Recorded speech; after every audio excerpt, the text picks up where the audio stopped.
What's up, everybody? Today we are talking about Paralyzed. This is a song I released back in May, and I've been meaning to do a video like this. Instead of just an inside the song, we're going to be doing inside the mix. Many of you out there are fellow musicians, producers, orchestrators, that sort of thing. So today's going to be a deeper dive into the more technicalities, but we're going to get technical today. So if you're a musician and want to dig deeper, great. If you know nothing about music production and you just want to see what goes into it, fantastic. One way or the other, I'm glad you're here. Let's dig into Paralyzed. Quick disclaimer, I'm not going to play the whole song in full here. I'm going to play certain snippets. So if you want to check out the full song, go into the description below where you can also like and subscribe. And the full song is there with some cool visuals and so forth. It'll wake me in the night and accuse me that I'm blind. Oh, I'm losing the strength to fight. All right, let's talk about that vocal delay right there. So I'm going to play that section one more time. Wake me in the night and accuse me that I'm blind. Oh, I'm losing. It's very subtle, but basically all that I'm doing is I'm automating a delay, right? So what I have here is Waves H delay. This is one of my favorites, and have it really filtered. In other words, like the only thing that's going through with my voice is above 321 hertz and below 1000 hertz. So really not that much. It's just a very little fraction of my full voice, which you can see here. I'm going to play it again, but I have this automated. I'm doing what they call like I'm throwing the delay, right? I'm essentially just kind of raising it up and then bringing it back down. It's right here. Very, very subtle, very, very soft movement, but generally it gives it that, it just gives it a little bit of a throw, and I'll show you the visualizer here as well. It'll wake me in the night and accuse me that I'm blind. Oh, I'm losing the strength to fight.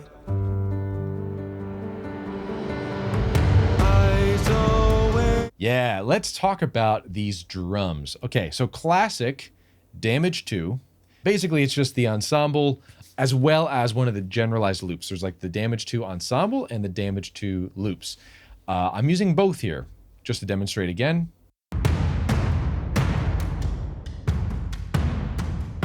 Right, so the loop is that high frequency one.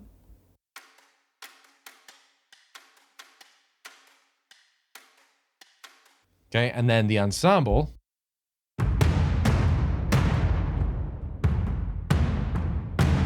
But let's talk about why it's so slammy and punchy and big. Well, it's what they call parallel compression.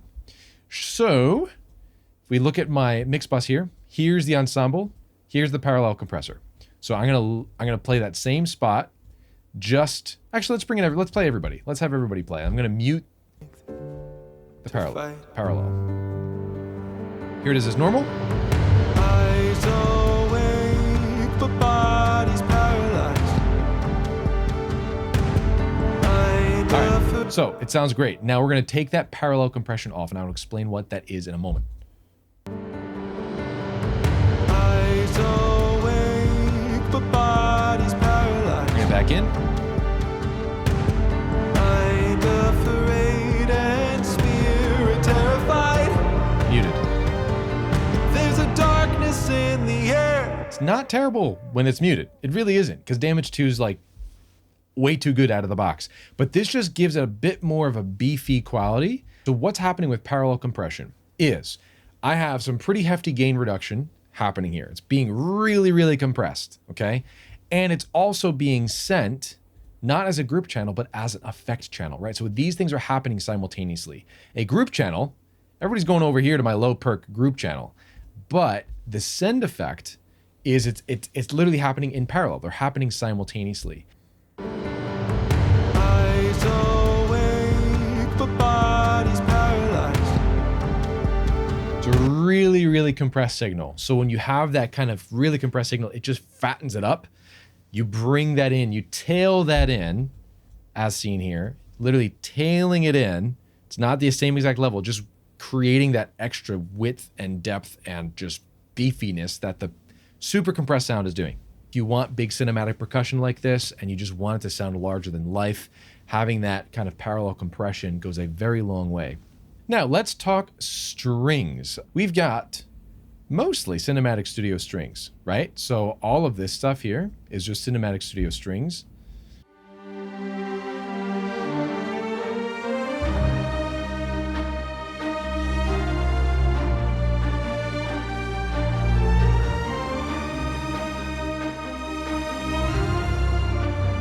I also have Berlin Symphonic strings on the cello to help bring in some extra low end.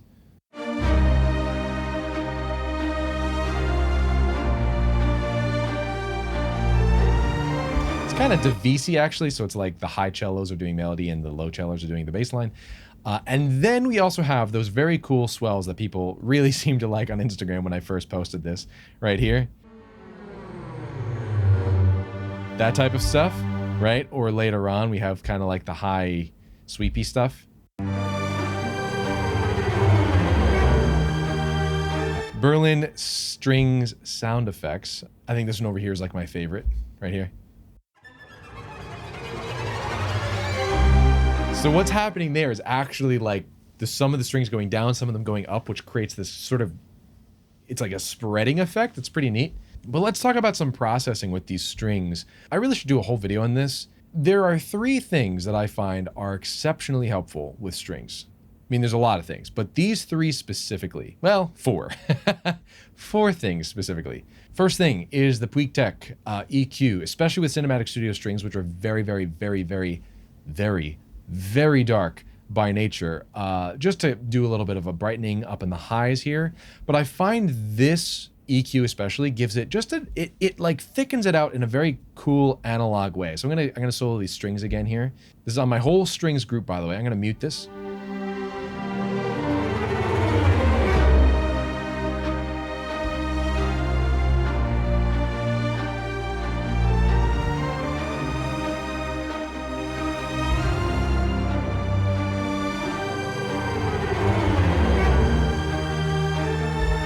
Gives it just a little bit of saturation that I love. It just, again, thickens it out a bit.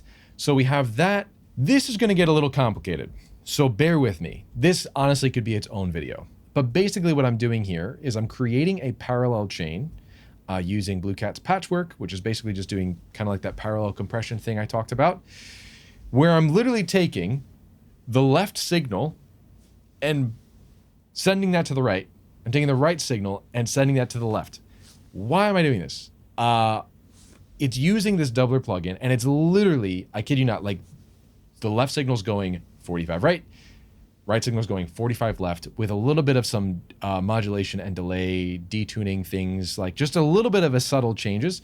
So think about it. When you are sitting in a concert hall and you've got strings in front of you, and they're spread out in front of you, when you're hearing the violin section, which is generally seated left, violin 1 and violin 2s, they're seated left. It's not like you're only hearing them over to the left in isolation, right? So if you want a wide mix, right? So you need to pan things wide. What this is doing is it's creating more of that natural, what would naturally be happening. The violins are playing left, yes, but when they play, that signal is also you're going to hear that as part of your like right ear, your right side of your head. This is what it's doing. So I'm going to play that same little passage. I'm going to disable this here, just so you can hear it in action. Here's with it on. Off. On. Off. On. So this allows me to pan a little wider, but also make it feel more natural. Now, granted, it does get a little louder when it's on because it is, you know, it's kind of like parallel compression where I'm sending a whole new signal that's also being fed into the chain. So it does get a little louder, but that's why I also bring this volume down a little bit so it's not so overbearing. But it's really helpful. Again, I could do a whole video on this in more detail. Let me know in the comments below if you have questions about that. Then for strings, we've got Kramer Tape. We've got Kramer Tape. Cannot go wrong with this. I find strings, especially virtual strings, the high end can just be a little bit too synthy. This is a nice way to thicken things out and roll off the highs. I'm going to play the same exact passage, and I'm going to, once again, disable this. Here we go.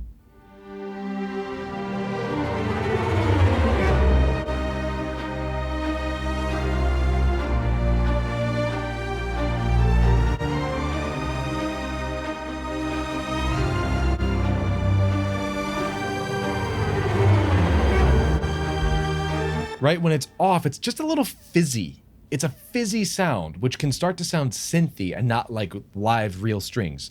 Every breath is a battle won. Right here. I know there's hands that'll hold me steady,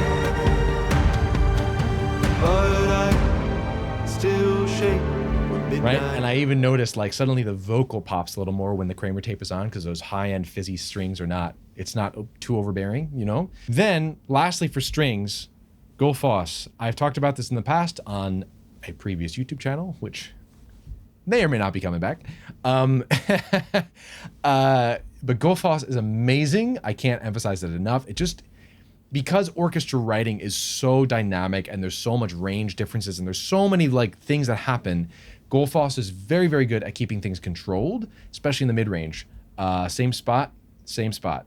It's a battle won. I know there's hands that'll hold me steady, but I still. It's just, again, it's almost like you're automating on and off all these dynamic EQs. So it's really, really, really, really helpful. There's one more that I have to give a plug to. My dear friend, Joel, who created the amazing plugin called PanBox.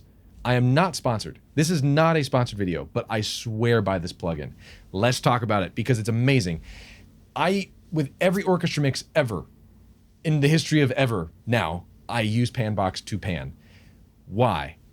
Now, these sample libraries were recorded in rooms, right? Teledecs, Air Studios, wherever Cinematic Studio was recorded. I feel terrible for not knowing, but I love CSS. It was in a room. Okay, so when you're doing traditional balance panning, okay, you're literally bringing the whole room with you, right? So if I were to go to my violins here and do this, right, I'm taking that whole room and I'm literally moving it in some direction. The problem with that is when you have a dense mix and you have a lot of instruments, you're literally then moving the whole room around the stereo spectrum, which doesn't make sense. You're taking the whole room and moving it. I don't know the secret sauce to this plugin. I really don't. I don't know the inner workings, but all I know is that it's changed my life. This smart pan function somehow manages to keep the room center while taking the dry signal and moving it around the room. Again, I don't know the secret sauce. I don't even need to know. All I need to know is that it works. But I want to show you maybe with some brass here, because Teledex Hall is a little bit more prominent than the room CSS is in. So let's using this horn ensemble patch, I'm gonna go crazy with this. I'm gonna just turn this off. We're gonna listen to the default position, okay? Okay, just to make this easier for little AB, I'm gonna do just balance panning 32 left, and I'm gonna just quickly swap between the two. That's balance. Now, smart pan.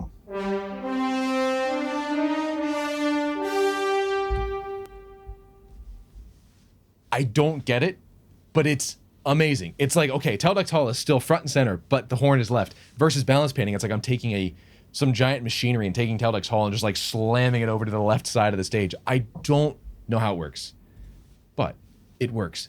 Highly recommended. 10 out of 10, 11 out of 10. Joel, you're a genius. So vocals, I have a fun stack here. I wanted to make sure that this song wasn't like over the top Imagine Dragon style with like 80 vocals, but just enough to give it a bit more depth and width and fun stuff going on. So listening it to the chorus real quick, just the vocals. Shadows arise, but they don't own me. Every breath is a battle won. So what I've got is I've got the lead, main lead. I've got an octave below. I have lead left, right, and I also have harmony kind of like slightly left, right, which just gives it a bit, again, you have the harmony, double octave, and then left, right.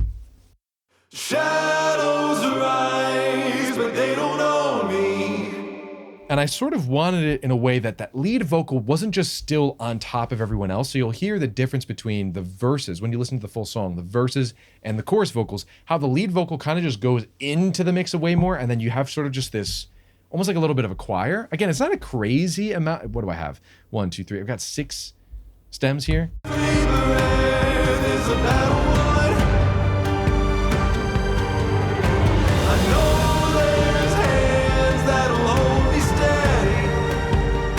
And you know what's so interesting is how that lower octave one isn't really heard so much as it is felt, right? So I'm gonna, same spot right here, I'm gonna mute that bottom octave. I know there's hands that'll hold me steady. Suddenly it's like, oh, that lead vocal's a little weak. So I'm gonna bring that octave below back. I know there's hands that'll hold me steady. It's a neat little thing. It's kind of like, I drew inspiration from David Kushner on that one. He does that a lot. And I was like, that's cool. I'm going to steal it. Woodwinds, you wouldn't expect to hear in a track like this, but just to show you what's happening, at the end of the second chorus here, Break. Shadows arise, but they don't own me. you're probably like, where are the woodwinds? Well, they're pretty simple it's in terms of writing, it's pretty simple. Got a lot of doubling. I've got all the flutes, oboes, and clarinets just doubling each other in various octaves, doing a little flourish like so. You'll hear bassoons as well at the bottom.